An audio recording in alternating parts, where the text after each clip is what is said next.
Welcome back to Blazing Trails. I'm your host, Michael Revo from Salesforce Studios. The automotive industry is in the midst of a historical digital transformation. Today's vehicles are computers on wheels, and customers who used to shop exclusively in the showroom can complete transactions online. And now, companies must navigate this uncertain terrain while balancing profitability with research and development and environmental initiatives.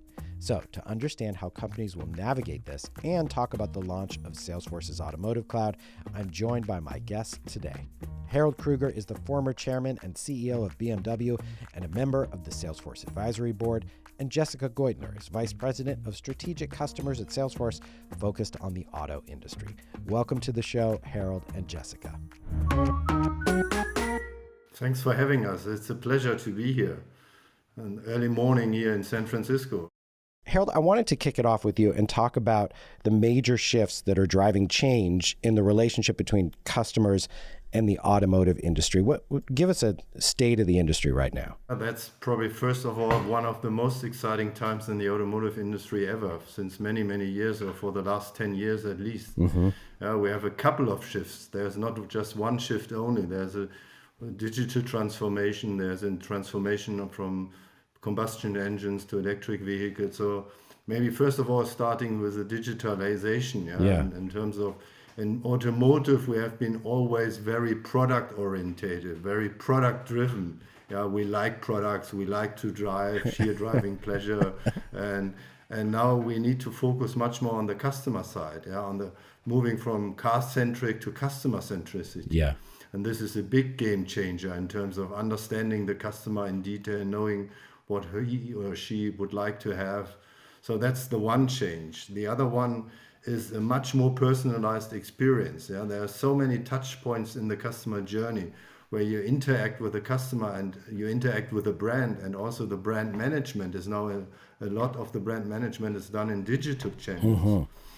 Then from a consumer model, more to the focus on the customer really. And then for sure, the sustainability, the climate change, the combustion engine as something which will be maybe transitioned to completely electric vehicles in the future.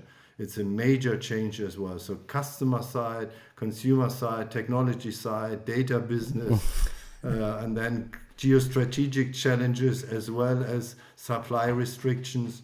So there's a lot of things going on, I would say, but it's the most exciting time ever I had in my life. Yeah, it's fantastic. I mean, Jessica, you've been working closely in the industry for a long time and working on this launch of Automotive Cloud. Can you tell me a little bit, maybe digging into this relationship between consumers and car companies and how that's changing? Yeah, if we look back, the car companies have been, in reality, selling their cars to dealers. And the dealers hold the relationship to the customer. And if you ask, everyone, by the way, answers up until now, we own the customer. But to be honest, the customer is the one who has the choice. And I think that is exactly what is happening right now. This choice of the customer is driving that change quite fast. So if we're looking what is really happening, we all have been through a major pandemic right now. So everyone was ordering T-shirts and technology and solar panels for houses from the couch. And of course, everyone wants to do the same now for cars. So customers want it simple, and they want to have that comfort of shopping a car from the couch because they have learned that it's possible. And Harald, what's the impact on the sort of go-to-market strategy for auto companies now with this shift? What sort of adjustments do they need to make to reach these customers and create the experience that they want? It's a real transformation, as Jessica described it. It's not something which you just move on and continue what you did and adjust and flexible. It's a major transformation and change. Why? Many automotive companies have done the dealer business in terms of a wholesale company. So they were selling the cars to the dealers. The dealer had the direct contact with the customer, the channels. And besides some own retail big outlet stores, which many OEMs have in big cities like New York or San Francisco or other parts of the world. But the retail orientation is a completely different interaction and data set and knowledge, how to do retail compared to how to do wholesale. First step. Second one is what do you do with the data? How do you make sure that you have a perfect brand image, a perfect customer journey at all touch points? So controlling then the digital journey, the journey where you have all touch points. If it's after sales, if it's new car sales, if it's the used car market. So there are several touch points where the customer would like to have a seamless experience, everything mobile, everything available at every time. So, and before it was going into a dealership, shopping a car, taking the car and getting out again and driving home. And that is significant. So data business, data-driven business, data decision-making, and turning all touch points into a huge brand experience, into a very satisfying customer journey that you're creating fans of the brand, really fans of the product. Yeah. That's a huge challenge. And when you think about that, it's true not just in the automotive industry. This is true across the board, where companies, the relationship between, the dealer, so to speak, or the retailers and the manufacturers is changing so much. Can you talk about, maybe Jessica, can you talk about this, how that relationship is changing and what that data circle looks like between the manufacturer and the dealer and the customer, and how Salesforce is thinking about that? I tried to break that down and make it a little bit more simple, because in reality, that process is tremendously complex, because there's so many stakeholders involved in meeting the customer along that journey.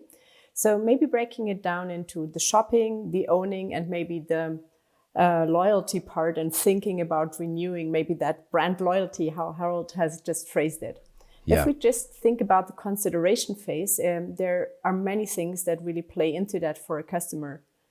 A car is the second most valuable item in most of the families. So after the house, there's a car. So price and what the family situation is really playing into that decision-making process. And if we think about data, that was the second question, it must be easy and convenient for the customer to either be able to check it mobile or have a really good and customized experience on the configurator to really change on the go based on the customer's preferences. And ideally, once it's handed over either to an agent, which is the new direct sales model, or to a dealer, that dealer shouldn't start from scratch. They should know what Harald or I, if we're buying a new car, have been interested in.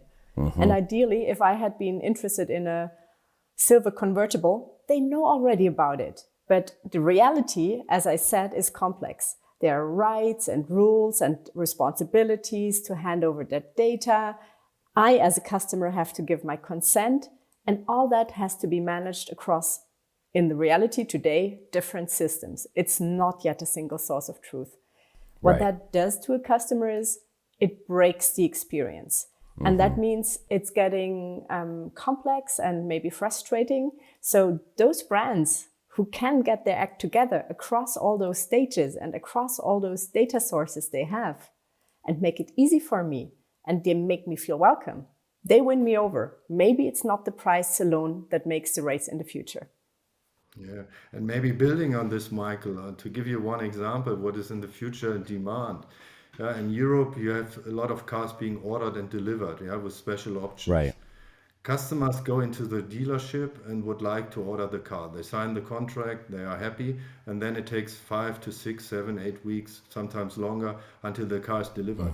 And you can offer to customers, for example, transparency on the manufacturing process. Where is your car? Is it already painted in the body shop? In the paint shop? Is it already at the assembly? Is it finishing the final assembly line? And all that information, if you personalize this journey, if you send a picture out of the car leaving the assembly line and going on truck for transportation, this is something where the customer is excited about and has transparency on the supply chain and where his or her car is coming and arriving quite soon. So these touch points, for example, in loyalizing the customer, exciting the customers, is possible in a digital, totally connected world where you use the data and then can maybe give a very valid forecast. Your car will arrive via shipment in 3 days and it's at the dealer for delivery on Sunday or on Monday next week. And this type of relationship, even establish a personal relationship between the brand, the OEM, the automotive industry and the customer. Jessica, you talk to me a little bit about that in terms of how you see manufacturers building in this relationship in newer cars and electric cars as they're going to be here in California by 2035. You're not going to be able to buy a gas-powered car. So what's that going to do to the customer relationship and expectation? I think you're absolutely right. Those cars won't be in the workshop that much. So what do you do to keep the relationship up? So you have to be able to personalize. What does that mean? You have to understand what the customer wants on the one hand side, but even more importantly, you have to understand what is in the vehicle the customer drives, what's up there, which kind of subscription services is the customer using. Is he a long-haul driver? Does he use the city? Where and when does he charge? Oh, is he driving the weekend off the state? Does he know which charging infrastructure he or she can use? Do we want to pre-inform a customer about that? Is that a service that a customer would appreciate? Those kind of personalized interactions, because you do understand customer behavior and you understand what kind of journey the vehicle is going through, and combining that intelligently, maybe even with artificial intelligence to help to streamline those interactions. Not too much, but also enough in the right channel at the right time. This is, I think, the discipline that everyone needs in the future to build meaningful relationships with their customers, because they have to be built new with those cars to come. Yeah.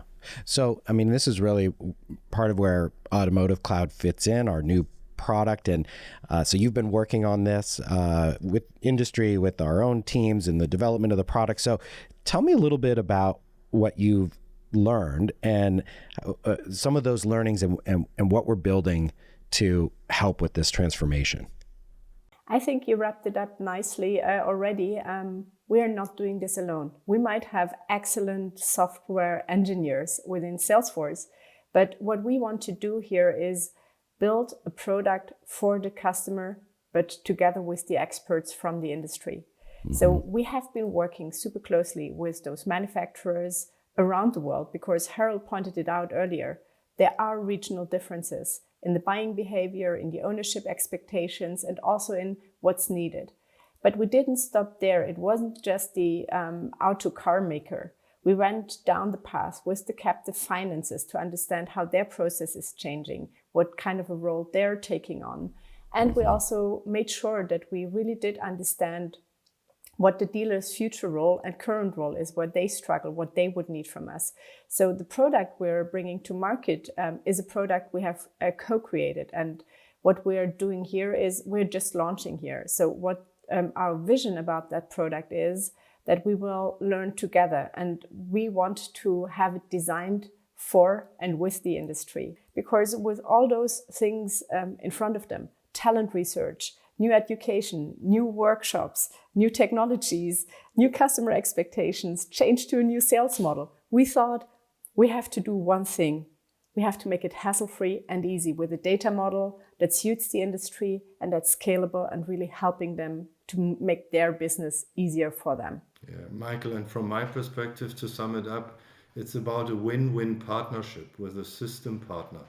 Yeah, mm-hmm. And a win-win partnership with system partners, which are huge strategic partners. You drive together innovations, you challenge each other, you try to create a win-win for both partners. Yeah, you invest into strategic frameworks. Yeah, and learn from each other. And learning quickly at speed is a competitive advantage. Mm-hmm. And that's how I see it, really, in creating and designing, creating value for our customers in a win-win partnership, driving innovations and making their businesses more successful and more profitable and more customer oriented. Mm-hmm. That's what we are targeting. Harald, I'd love your example of, informing the customer as, during this period where they're going to get annoyed waiting for their car, but instead you turn that into kind of a delightful experience. What are some of the other use cases that we're thinking about with Automotive Cloud? Just one example, yeah. In the past, we had, as I mentioned before, data silos from financial services, new car sales, and after sales. And assuming, for example, the idea the customer, he or she comes up to after sales to service a car.